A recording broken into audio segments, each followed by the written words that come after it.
بسم اللہ الرحمن الرحیم۔ السلام علیکم دوستو، آج کی اس ویڈیو میں ہم بات کریں گے علامہ سعد حسین رضوی کی رہائی کے بارے میں۔ ناظرین، آپ جانتے ہیں کہ تفصیلی فیصلہ جاری ہونے کے بعد بھی علامہ سعد حسین رضوی کو ابھی تک رہا نہیں کیا گیا۔ آپ کو بتاتے ہیں کہ علامہ سعد حسین رضوی کو کیوں رہا نہیں کیا گیا۔ مزید آگے بڑھنے سے پہلے چینل کو سبسکرائب کریں، ویڈیو کو لائک کریں اور کمنٹس باکس میں اپنی رائے کا اظہار ضرور کریں۔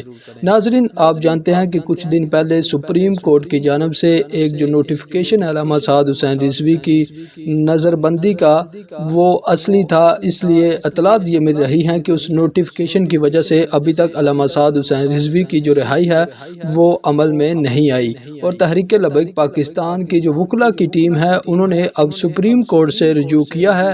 انشاءاللہ تعالی آئندہ دنوں میں علامہ سعد حسین رضوی کی رہائی ہو جائے گی۔ جیسے ہی ان کی رہائی کی خبر آئے گی سب سے پہلے اسی چینل پر آپ کو بتایا جائے گا۔